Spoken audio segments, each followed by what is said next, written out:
নমস্কার বন্ধুরা, সবাই কেমন আছেন? চলে এসেছি আবার নতুন একটি ভিডিও নিয়ে। তো এই শাড়িটা আমি টিচার্স ডের দিন পরেছিলাম।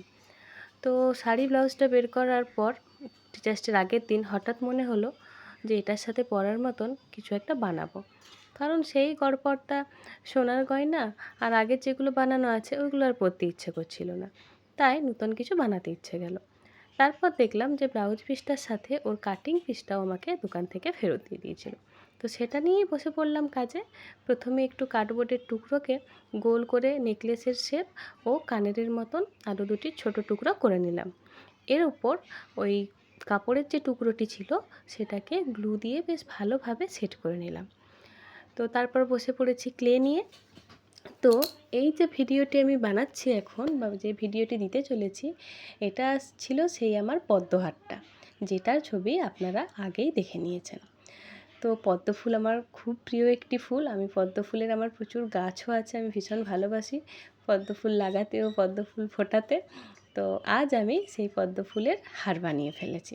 অনেক দিনেরই ইচ্ছা ছিল, অনেককেই বানাতে দেখি পদ্ম ফুলের ওপর, কিন্তু আমার সময়ও হচ্ছিল না। তো আজ যখন বসলাম ভাবলাম তাহলে একটা পদ্মহারই বানাই। তো ক্লেটিকে প্রথমে ভালোভাবে মিক্স করে নিয়েছি, তারপর ছোট্ট ছোট্ট বলের মতন কেটে নিয়েছি। তারপর সেগুলিকে পদ্ম ফুলের পাপড়ির আকার দিয়েছি এবং একটি ছুরি দিয়ে ওই পাপড়ির মতন টেক্সচার দিয়ে নিয়েছি। তো এরপর পাপড়িগুলিকে আমি সেট করে নিচ্ছি। বেসটা আমার আলাদাভাবে আগে তৈরি করে রেখে দিয়েছি, কারণ তার উপর ক্লে রং বা পাউডার লেগে গেলে ওটা নষ্ট হয়ে যাবে।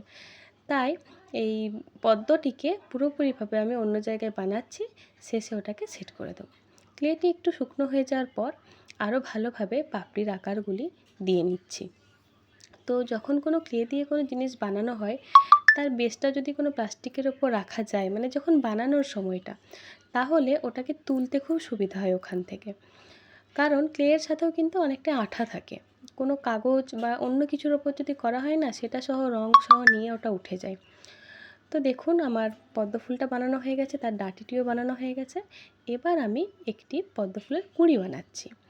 তো সেটার একটু আকৃতি দিয়ে নিয়ে ছুরি দিয়ে সেটার উপর টেক্সচার দিয়ে নিলাম।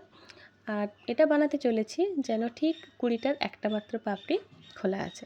আর ওই দিক থেকে একজনের হাত দেখা যাচ্ছে, সে তো দেখে মনে হচ্ছে আমাকে ভীষণ হেল্প করছে, কিন্তু সে কাজের থেকে অকাজই বেশি করেছে। সেটাও দেখলেই বোঝা যাবে ভিডিওগুলোতে। যাই হোক, আমার পদ্ম ফুলটা কমপ্লিট। এবার আমি এই পদ্ম ফুলের কুঁড়িটি বানাচ্ছি। দেখুন পদ্ম ফুলের কুঁড়িটিও বানানো হয়ে গেছে। এরপর আমি এই পদ্ম ফুলের কুঁড়িটির জন্য একটি ডাঁটি বানিয়ে নিলাম। টেক্সচারগুলো আরও একটু ভালোভাবে দিয়ে নিচ্ছি। শীতকাল তো আসতে চলেছে, আমার কাছে তো পদ্ম ফুল শেষই হয়ে গেছে, আর ফুটছে না। আবার এখন সেই শীতের শেষ পর্যন্ত অপেক্ষা করতে হবে এই পদ্ম ফুলের জন্য। যাই হোক, আমি ওই যে চোকারটি বানিয়েছিলাম সেটা তো কমপ্লিট হয়ে গেছে। এবার আমি কানের গুলি বানিয়ে নিচ্ছি। কানের গুলিতে আমি করেছিলাম দুটি পদ্মকুঁড়ি। তো সেই রকম শেপ দিয়ে নিয়ে এটাতেও সেই রকম ঠিক যেন একটি পাপড়ি মেলেছে পদ্মকুঁড়িটি, সেই রকমই আকার দেওয়ার চেষ্টা করছি। তো দেখুন কেমন হচ্ছে। আসলে ক্লেটা যখন মিক্সিং করি এত নরম থাকে না, যেভাবে ইচ্ছা যেন আকৃতি দেওয়া যায়। বেশ ভালো লাগে কিন্তু তখন কাজ করতে। হয়তো যারা প্রফেশনালি কাজ করেন তাদের মতন অতটা নিখুঁত পারি না, তবু চেষ্টা করি। তো দেখুন আমার জুয়েলারিগুলি বানানো হয়ে গেছে। ক্লেটা শুকিয়ে যাওয়ার পর একটু সাদা রঙও করে নিয়েছিলাম, আবার সেই রঙটি শুকিয়ে যাওয়ার পর এবার আমি রঙ করছি। আমি যেহেতু এটা শ্বেত পদ্ম বানিয়েছিলাম, তাই পদ্মগুলির ওপর বা কুঁড়ির ওপর আলাদা করে কোনো রঙ করব না। প্রথমেই ডাঁটিগুলিতে একটু সবুজ রঙ করে নিলাম।